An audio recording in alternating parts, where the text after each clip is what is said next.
तुम्हें गैरों से कब फुर्सत, हम अपने गम से कब खाली। चलो हो गया पूरा कोरम, न तुम खाली न हम खाली। चुनावी साल में बहुत सी राजनीतिक सरगोशियां तीव्र हो जाती हैं, रफ्तार पकड़ती हैं। ये रफ्तीली राहों के जो नायक हैं वो संजीदा हो जाते हैं। वस्तुतः वो संजीदा नहीं होते, बस होने का दिखावा करते हैं। जनता उनके लिए देवतुल्य हो जाती है। राजनीतिक हसरतें उफान पर होती हैं और इस उफान को धार देने के लिए भांति भांति के कुचक्र रचे जाते हैं। वादे, इरादे, जाति, धर्म और तथाकथित विकासवादी दृष्टिकोण का एक रसायन तैयार होता है और सभी राजनीतिक कर्णधार उस रसायन को देवतुल्य जनता पर छिड़क कर तुभ्यम नमामि नारायणेषु का चालीसा पढ़ते। नमस्कार, मेरा नाम के श्रीवास्तव है और आप देख रहे हैं यूट्यूब चैनल। फिर से एक गुजारिश की चैनल को लाइक और सब्सक्राइब जरूर करें, बेल आइकन दबाएं और मेरा हौसला अफजाई। आपसे विनम्र गुजारिश है, मेहरबानी होगी। आज चर्चा बिहार, अपना राज्य बिहार। कहा जाता है कि राजनीतिक रसायन की जो चटक चाशनी यहाँ है वो अन्यत्र कहीं नहीं। जितने मनोयोग से चौक चौराहे पर यहाँ राजनीतिक चर्चा होती है, बिरले ही कहीं देखने को मिले। आपको कुछ महीने शेष हैं चुनाव को और यहाँ के फिजा में कुछ तुले, कुछ अनतुले, कुछ बड़े, कुछ छुट भइये, कुछ जुआ हृदय सम्राट, कुछ अनतुले तथाकथित समाज सेवी तेजी से नुमाया होना शुरू हो गए। खोज खोज के समस्याओं को गति दे रहे हैं और झकझक कुर्ता पहने, पायजामा लगाए और गले में गमछा डाले इस तरह का स्वांग रच रहे हैं जैसे बिहार को स्वर्ग बना दें। हर छुट भइये नेता विकास परक गति में आ गया है और साथ ही दे दनादन क्रिकेट मैच का उद्घाटन भी कर रहा है। ये शुरुआत होती है नेताओं की। युवा नेता ज्यादातर क्रिकेट मैच का उद्घाटन करना शुरू कर देते हैं। बड़े नेताओं की तो बात ही निराली है। वादे इरादों का झुंझुना उनके तुनीड़ में भरा हुआ है। इसी झुंझुने के तहत अब मूल चर्चा पर आइए कि इसी झुंझुने के तहत कुछ दिन पहले एक नया झुंझुना आया है मार्केट, सवर्ण आयोग, जिसकी चर्चा कम हो पाई मीडिया में या विश्लेषकों के बीच। वैसे आयोग की अपनी एक गति है। कुछ आयोग वोट परक होते हैं जो थोड़ी रफ्तार में होते हैं, बाकी कुछ इंच जमी धूल के साथ फाइलों में दब से जाते हैं। बिहार में सबसे पहले सवर्ण आयोग 2011 में बना, ये फिर से चर्चा में आया है। चुनावी दुदुम्भी बच चुकी है, उसी रूप में ये फिर से चर्चा में आया है।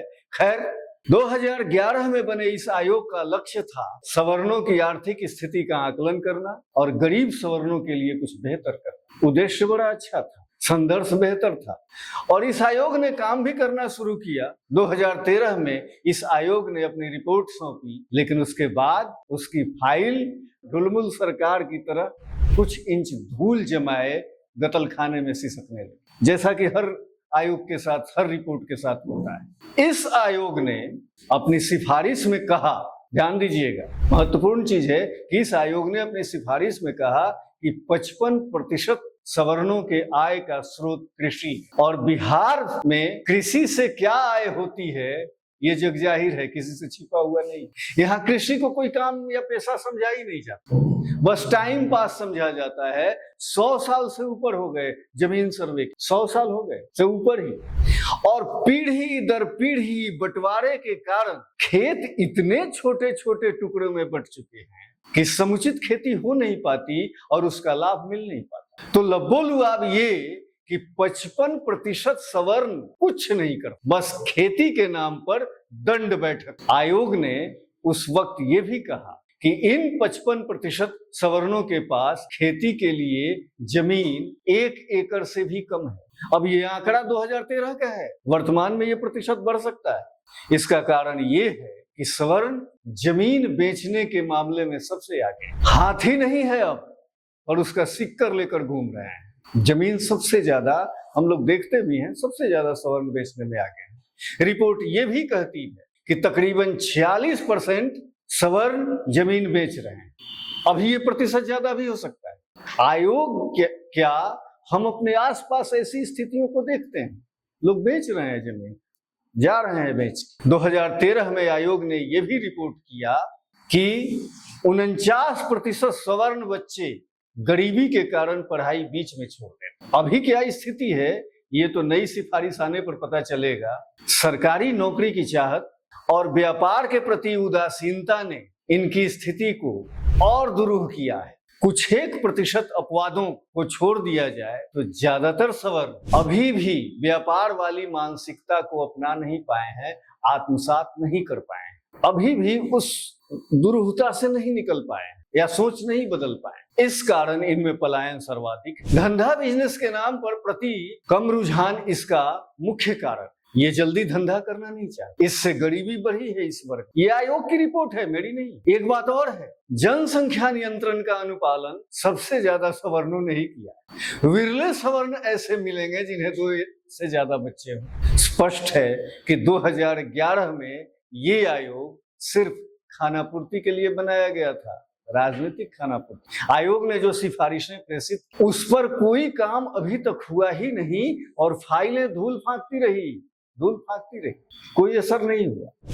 गरीब सवर्णों को मुख्य धारा में लाकर उनकी समस्याओं को दूर करने का कोई प्रयास अब तक तो हुआ ही नहीं। अब फिर से आयोग बना है, चुनावी झुनझुना के रूप में आया है। अब ये आयोग क्या करेगा ये तो विधाता जाने। स्थिति विकट है। राजनीतिक गति में सरपेटन होने के लिए ये सवर्ण वर्ग जो है अभिशप्त। इससे सारे दोषों की जड़ कुछ खानदानी नेता कह रहे हैं, मान रहे हैं। जो भी देखना है कि ये आयोग क्या करता है, या फिर से कुछ इंच धूल में दबकर अपने लक्ष्य के पहले ही धूल धूसरित हो जाता है। आयोग बन चुका, चुनावी ताल शुरू हुई है। देखना है इस ताल से सुरम्य गति निकलती है या नहीं निकलती। इब्दताए मुफलिसी है, रोता है क्या, देखते चलो आगे आगे होता है क्या। बहुत बहुत धन्यवाद, बहुत बहुत।